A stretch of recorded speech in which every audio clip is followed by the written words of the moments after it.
जवां खून जब उबाल मारता है तो बदलाव तय है। डायलॉग थोड़ा फिल्मी है, लेकिन बात है 16 आने सच। और दिल्ली की राजनीति में ये प्रयोग इस बार जोर शोर से नजर आ रहा है, न सिर्फ जवां चेहरों के साथ बल्कि राजनीति में कुछ युवा सोच के साथ भी। रघुपति राघव राजा राम, पतित पावन सीताराम। दिल्ली के पॉश डीके मार्केट में लोगों का ध्यान खींच रहा ये ग्रुप जो कर रहा है, इसे कहते हैं फ्लैश मॉब। लोग ध्यान से इन्हें सुन रहे हैं और ये गाने के बहाने अपनी बातें उन तक पहुंचा रहे हैं। फ्लैश मॉब सोशल मैसेज देने का यंग जनरेशन का अपना स्टाइल है, लेकिन यहाँ पर इसे चुनाव प्रचार के लिए इस्तेमाल किया जा रहा है। जी हाँ, युवा वोटरों की तादाद बढ़ने के बाद अब वोटरों को लुभाने के लिए रैली, भाषण, पदयात्रा और रोड शो जैसे तरीके पुराने पड़ गए, क्योंकि ये युवा वोटर को खास रास नहीं आते। युवा उम्मीदवारों को यंगिस्तान की नब्ज पता है, इसीलिए उन्होंने चुनाव प्रचार के लिए फ्लैश मॉब जैसे ट्रेंडी स्टाइल को अपनाया है, जो लोगों को पसंद भी आ रहा है। I like it very much। बहुत अच्छा कम्युनिकेशन है यंगस्टर्स के साथ और आज के जो आम आदमी। So this is I think very अच्छा वे है, वेरी गुड वे और बहुत अच्छा लगता है। राजनीति अब खाली सियासी जोड़ तोड़ भर नहीं है। दांव पेचों के अलावा तकनीक को भी आप इसमें शामिल किए बिना नहीं रह सकते। 33 साल के सौरभ लॉ ग्रेजुएट हैं और बीटेक हैं। मल्टीनेशनल कंपनी छोड़ के ग्रेटर कैलाश से आम आदमी पार्टी के उम्मीदवार बने हैं। उनकी टीम में भी सारे नए चेहरे ही हैं, इसीलिए कोशिश चुनाव प्रचार के नए और ऐसे तरीके इस्तेमाल करने की है जो जनता से सीधे कनेक्ट करें। फेसबुक हो, ट्विटर हो, वेबसाइट्स हो, ये सब चीज़ें कर रहे हैं। हम मार्केट्स के अंदर जाके, हमारे पास 2-3 वॉलंटियर्स हैं जो बहुत अच्छा गिटार बजाते हैं, तो फ्लैश मॉब क्रिएट कर देते हैं। मार्केट में जाते हैं, गिटार पे कोई भी हमारा आम आदमी पार्टी का या देशभक्ति का कोई बहुत अच्छा गाना एक अच्छे स्टाइल के अंदर गाते हैं, लोग आते हैं, उनको हम अपना मैसेज देते हैं। नुक्कड़ नाटक हम लोग कर रहे हैं, वो बहुत नया तरीका है। हम प्रोजेक्टर्स पे फिल्म्स दिखा रहे हैं, अरविंद केजरीवाल के जो स्पीचेस हैं, या एक छोटी छोटी फिल्म्स बनाई है हमने 15 मिनट की, 26 मिनट की, वो जगह जगह जाके हम प्रोजेक्टर्स पे दिखाते हैं।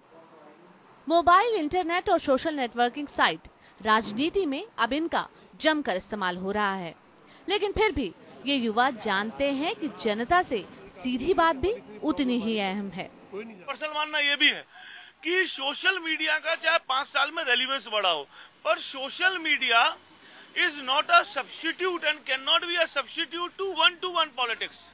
वन टू वन पॉलिटिक्स अर्थात आप व्यक्तिगत लोगों को जानते हो, लोग आपको व्यक्तिगत रूप से जानते हैं, आप उनके दुख सुख में खड़े हो। यंग आदमी भी थोड़ा सा एनर्जेटिक होता है, तो एज कंपैरेटिवली अराउंड 60s में मैं शायद इतनी मेहनत ना कर पाऊं, लेकिन अगर मैं इस एज में हूं तो मैं 17-18 घंटे घूम सकता हूं। राजनीति रंग बदलती है, सब जानते हैं, लेकिन राजनीति का ढंग बहुत कम ही बदलता है। और इसी ढर्रे की राजनीति को बदलने के लिए युवा नेता कोशिश में जुटे हैं। नए हैं सो नयापन लाना फितरत भी है और जरूरत भी। प्रमिला दीक्षित, दिल्ली, आज तक। तो युवाओं की राजनीति में भागीदारी और बदलते ट्रेंड्स पर युवा पीढ़ी क्या सोचती है, आइए सीधे दिल्ली यूनिवर्सिटी के छात्रों से जानते हैं वो क्या चाहते हैं। युवा यानी वो उम्र जब जोश तो बहुत होता है लेकिन तजुर्बा नहीं होता है, जवां खून होता है, कुछ भी कर गुजरने को आतुर होता है। अभी राजनीति में तमाम युवा वर्ग के लोग भी आ रहे हैं। आम आदमी पार्टी की बात करें, बीजेपी की बात करें या कांग्रेस, युवाओं को तरजीह दी जा रही है। लेकिन जो युवा हैं वो क्या सोचते हैं, युवा जनता, युवा वोटर। इस वक्त हम दिल्ली विश्वविद्यालय में हैं और यहाँ पर हमारे साथ तमाम युवा चेहरे हैं, उनसे ही जानते हैं अपने बीच में आप युवा राजनीतिज्ञों को कितना देखना चाहेंगे, जिनके पास तजुर्बा नहीं है लेकिन कर गुजरने की तमन्ना बहुत कुछ है। नहीं, बिल्कुल हम लोग युवा चाहेंगे कि युवा सबसे ज्यादा राजनीति में आए और ऊपर जाएं बहुत ज़्यादा, क्योंकि युवा हमारे ही बीच से निकले हुए हैं। और आज देश में युवाओं की जनसंख्या इतनी ज़्यादा है, वोटिंग पॉपुलेशन में भी 18 साल से लेकर 24 साल तक के कम से कम 40% पॉपुलेशन युवाओं की है। तो वो लोग अगर ऊपर आएंगे, वो उन लोगों में से नेता निकलेंगे, तो उन्हें युवाओं की जो असली प्रॉब्लम्स हैं, जैसे कि शिक्षा के क्षेत्र में अब यूनिवर्सिटी में नए कॉलेजेस नहीं खुल रहे हैं। दिल्ली यूनिवर्सिटी में पिछले 14 सालों से एक नया कॉलेज नहीं खुला, नए हॉस्टल्स नहीं खुल रहे हैं। तो आप खुद आना चाहेंगे राजनीति में, या आपको लगता है कि इसकी बजाय जो तमाम मल्टीनेशनल कंपनियां हैं, बाहर जाने के मौके हैं, उसकी बजाय अगर आपको मौका मिले तो कितनी तरजीह देंगे? निश्चित रूप से मैं पूरी तरह से राजनीति में आना चाहूँगा, और अगर देश का युवा देश से पलायन कर जाएगा कुछ विदेशी लुभावने अवसरों के आधार पर, तो ये इस देश के भविष्य के लिए ठीक नहीं है। मैं चाहता हूँ देश का युवा देश के हित में सोचे, राजनीति में आए, राजनीति को स्वच्छ करने का काम करे। युवा हैं, जाहिर तौर पर ये चाहेंगे, लेकिन एक युवाओं का जो राजनीतिज्ञों का ढर्रा बन गया है, नेता होता है कुर्ते पैजामे में दिखता है, लेकिन अब हमने तमाम लोग ऐसे देखे जो जीन्स टी शर्ट में भी जाके जनता के बीच जाते हैं, अपनी बात रखते हैं, उनको देख के कितना अच्छा लगता है वो इमेज जो चेंज कर रहे हैं। एक्चुअली वो इमेज आजकल यूथ की है, और कुर्ते और पजामे पहनने से ऐसा नहीं होता कि कोई नेता कहलाता है, बट वो मेंटालिटी इंसान के अंदर होनी चाहिए। अगर वो कुछ करना चाहता है तो वो कुछ भी पहन के कर सकता है। और अगर वैसे देखा जाए कि मोस्ट ऑफ द यूथ, अगर आप यूनिवर्सिटी में देखेंगे, they do not wear kurta pyjama, और वो ये पहन के नहीं आते हैं। तो it just depends on the mentality, उस इंसान में कितनी वो क्या करना चाहता है, उस इंसान में क्या है। रैली, भाषण, ये सब तो बहुत हो गया, पद यात्राएं भी करते हैं नेता। अब फ्लैश मॉब एक नया तरीका आया है, आप अचानक से जाइए और कुछ ऐसा करिए कि भीड़ का ध्यान आपकी ओर आए, चाहे गा बजाकर, चाहे नाटक के जरिए। तो ये जो नई जगह फ्लैश मॉब में ली है, उसके लिए क्या कहेंगे? नहीं, ये जरूरी भी है।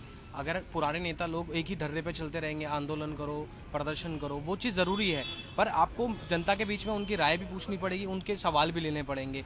आप अगर किसी भीड़ के बीच में जाके पूछते हो कि आपकी समस्याएं क्या है, पुराना नेता आता था, पर्चे लेता था, चला जाता था, एक छोटे अपने सेक्रेटरी को भेज देता था, वो उसका काम कर देता। पर अब ज़रूरत है कि आप इंस्टेंट एक्शन लो ना उस चीज़ के ऊपर।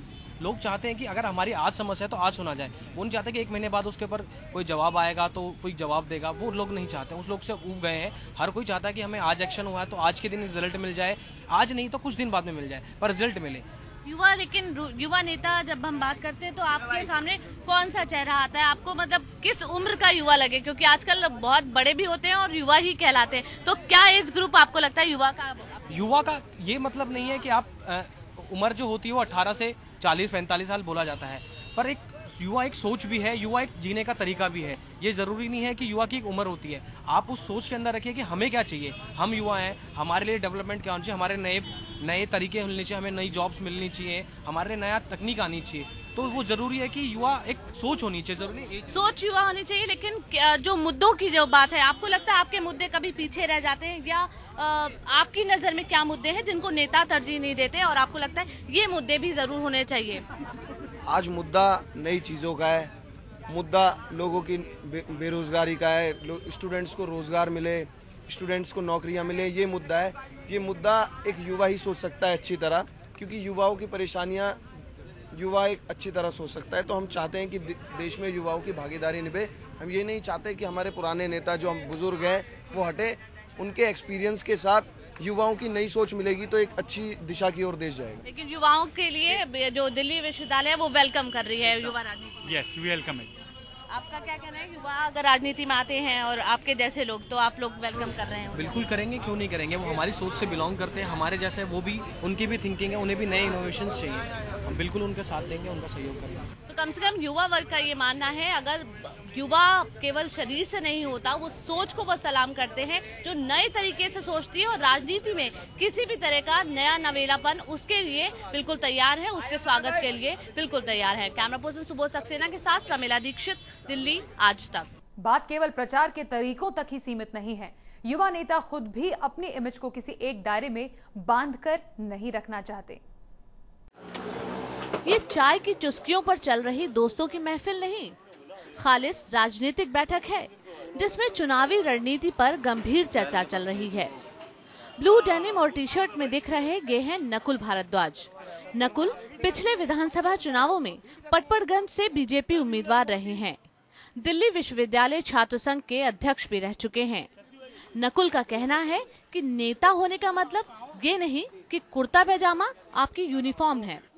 मेरा मानना हमेशा ये रहा है कि कोई कुर्ता पहनना राजनीति में नेतृत्व का मापदंड नहीं है। ठीक है, कुछ समय कुछ ऐसे कार्यक्रम होते हैं जहां आपको थोड़ा सा एक लगता है कि कुर्ता पजामा पहनना एक जरूरी है, कि एक क्योंकि शुरू से ही चला आ रहा है। पर मैं खुद जब से डूसू में रहा हूँ तो जीन्स और T shirt been my favourite. मैं तो जीन्स और टी शर्ट में ही रहता हूँ, कुर्ता पजामा कभी कभार ही पहनता हूँ। कस्तूरबा नगर से कांग्रेस विधायक नीरज बसोया को भी कुर्ते पायजामे की बजाय जीन्स टी शर्ट ही ज्यादा पसंद आती है, और वो भी जनता से मिलने को किसी बैठक या रैली के दायरे में नहीं बांधना चाहते। जनता से बात नाश्ते पर भी हो जाती है। आम आदमी पार्टी के सौरभ कहते हैं कि लोगों को कभी कभी अजीब लगता है कि ये कैसा नेता है जो नेता की तरह नजर ही नहीं आना चाहता। मैं कल एक शादी में गया, एक फंक्शन था, तो वहाँ पे गांव में थी वो, तो वहाँ पे बहुत सारे और पॉलिटिशियंस भी आए हुए थे। तो मुझे वहाँ के लोगों ने, होस्ट ने भी टोका कि आप कुर्ता पजामा क्यों नहीं पहन के आए। अगर आप कुर्ता पजामा पहन के आते तो आप दूर से ही नज़र आते, हम आपको लोगों से आसानी से मिलवा पाते। आप तो नॉर्मल पैंट शर्ट में आए थे। तो लोग आज भी इस अनकन्वेंशनल तरीके को एक्सेप्ट करने के लिए तैयार नहीं है। मुझे लगता है काफ़ी समय लगेगा इसमें। यही नहीं, गाड़ियों के कारवे की बजाय ये युवा नेता अब अपने स्कूटर बाइक पर ही इलाके की गलियों का जायजा ले लेना चाहते हैं। जमाना तेजी से बदल रहा है और इस बार नई पीढ़ी बदलाव की बयार लिए आई है। इस बार दिल्ली के चुनावी दंगल में मुकाबले का एक पहलू सियासी तजुर्बे बनाम जवां अंदाज और जोश का भी होगा। प्रमिला दीक्षित, दिल्ली, आज तक। यंगिस्तान की राजनीति का एक नया अंदाज है फ्लैश मॉब। आम आदमी पार्टी के सदस्यों ने इस तरीके को अपनाकर लोगों तक अपनी बात पहुंचाने की कोशिश की है। तो क्या है यंग इंडिया की पॉलिटिक्स का ये यंग आइडिया, बता रही हैं प्रमिला दीक्षित। आपने रैलियां बहुत देखी होंगी, पद यात्राएं बहुत देखी होंगी, लेकिन फ्लैश मॉब नहीं देखा होगा। ये नया कॉन्सेप्ट है। अचानक से एक साथ एकजुट होते हैं लोग और उसके बाद पब्लिक का ध्यान अपनी ओर खींचने के लिए, अपना संदेश देने के लिए कोई नाटक या इस तरह गीत का शुरू कर देते हैं। और इस तरीकों को अपनाया है आम आदमी पार्टी ने। यंग कैंडिडेट है ग्रेटर कैलाश से सौरभ, आम आदमी पार्टी के नेता हैं, ये प्रत्याशी है यहाँ से। और ये जो कार्यक्रम आप देख रहे हैं ये फ्लैश मॉब कहलाता है। तो युवा चेहरों का जो युवा प्रयोग है वो यहाँ पर देखने को मिल रहा है। आमतौर पर हम एक धर्रे की राजनीति देखते हैं, लेकिन जीन्स शर्ट पहनकर भी राजनीति होती है, ये युवा बताना चाहते हैं। हमारे साथ सौरभ है, हम चाहेंगे आगे। सौरभ, ये बिल्कुल नया तरीका है फ्लैश मॉब के जरिए लोगों का ध्यान और खींचने का। क्यों ये लोग बहुत सिनिकल हैं आजकल पॉलिटिक्स के लिए, उनको बिल्कुल मन नहीं करता कि कोई पॉलिटिकल बात की जाए। इस तरीके से लोगों का ध्यान आकर्षित होता है, एक फ्रेशनेस आती है राजनीति में और उन्हें लगता है कुछ लोग कुछ नया करने आए। ये सब लोग वो हैं जो अपने जॉब्स के लिए या पढ़ाई को छोड़ के आए हुए हैं और ये इनके गाने में, इनकी बॉडी लैंग्वेज में झलकता है। ये चीज़ सिर्फ हम ही दिखा सकते हैं और कोई नहीं दिखा सकता है। और आपका भी कोई, आपने कुर्ता पजामा नहीं पहना है, पैंट शर्ट पहना है। हाँ, ये भी बहुत ज़रूरी है। लोगों को आजकल चिढ़ हो गई है कुर्ते पजामे से। ऐसा नहीं है कि हम बिल्कुल नहीं पहनना चाहते, बट लोग पसंद नहीं करते। खासकर इस तरीके के पॉश लोकेलिटी के लोग कभी नहीं चाहते कि आपका कैंडिडेट कुर्ता पजामा पहन के आए। उनको लगता है हमें लूट लेगा। आपसे बात कर लेंगे तो सौरभ बीटेक है, जमाना नया है, सिर्फ नए तरीके से अपनी बात रखने की शुरुआत है। फ्लैश मॉब के जरिए आप ये अपनी बात रख रहे हैं। तो जो रैली की बात होती थी, युवा जो राजनीति में उतर रहे हैं वो फ्लैश मॉब को तरजीह दे रहे हैं। कैमरा पर्सन प्रेमचंद मिश्रा के साथ प्रमिला दीक्षित, दिल्ली, आज तक। तो हमारी इस खास पेशकश में बस इतना ही।